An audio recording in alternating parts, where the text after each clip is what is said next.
तुम्हें चारों तरफ से परेशानियों ने घेर रखा है। एक मुसीबत जाती नहीं कि दूसरी आकर खड़ी हो जाती है। क्या करोगे, कैसे करोगे, तुम्हें कुछ भी समझ में नहीं आ रहा। कभी कभी तो तुम्हें ऐसा एहसास भी होता है कि भगवान नहीं होते। अगर भगवान होते तो मुझ पर इतनी मुसीबतें क्यों आती। तुम्हारा भरोसा परमात्मा से उठने लगता है। विश्वास में दरारें आने लगती हैं। पूजा पाठ से तुम दूरी बनाने लगते हो। तुम्हें चारों तरफ सिर्फ अंधकार ही अंधकार नजर आता है। मेरे बच्चे, प्रभु की भक्ति इतनी आसान नहीं होती। भक्त को हर प्रकार की परीक्षाओं से गुजरना पड़ता है। मालिक कठोर से कठोर परीक्षा भी लेता है।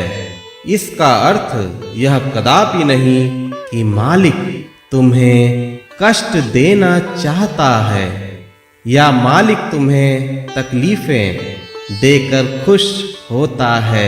जिस मालिक ने तुम्हें बनाया है, जिस मालिक ने तुम्हारा निर्माण किया है, वो भला तुम्हें दुखी कैसे देख सकता है।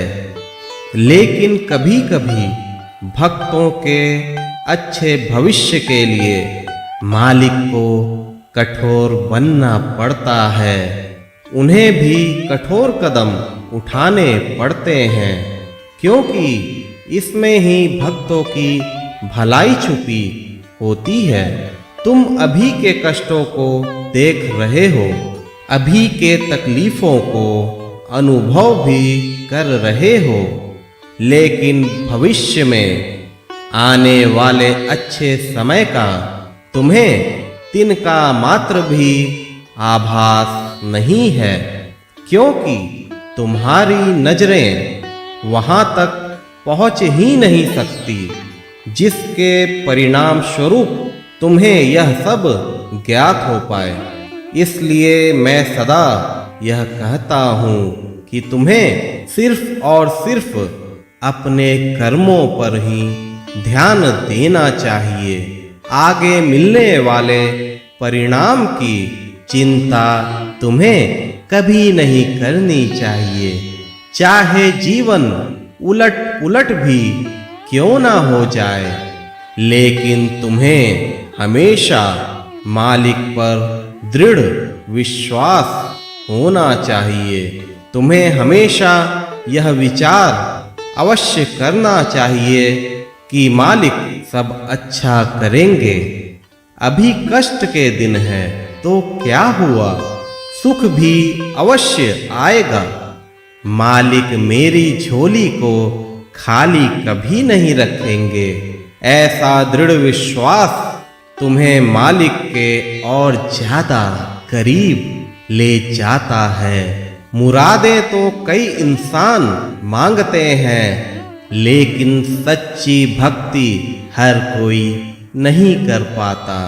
इसलिए मैं अपने बच्चों को हमेशा यही प्रेरणा देता हूँ कि सिर्फ भौतिक सुखों के विषय में सोचना उचित नहीं, बल्कि मुझसे इस भाव से जुड़ जाओ कि इस जन्म मरण के चक्र से हमेशा के लिए छुटकारा प्राप्त कर सको, तुम मोक्ष की प्राप्ति कर सको। मेरे बच्चे, अगर सच्चे भाव से तुम मेरी शरण आए हो तो यह तुम्हें अवश्य याद रखना चाहिए कि साईं ने कभी निराश नहीं किया है।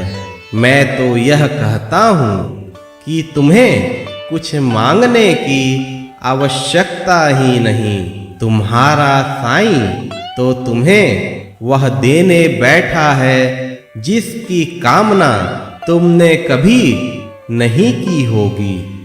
तुम्हें इतना ज्यादा मिलने वाला है। मैं सिर्फ भाव का भूखा हूँ, मैं भक्तों के प्रेम का भूखा हूँ।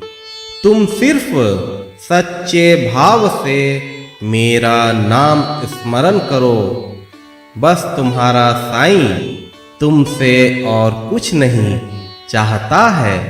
तुम मेरी जिम्मेवारी हो। अब हमेशा के लिए अपनी चिंता का त्याग करो। तुम्हारा साईं सब अच्छा करेगा।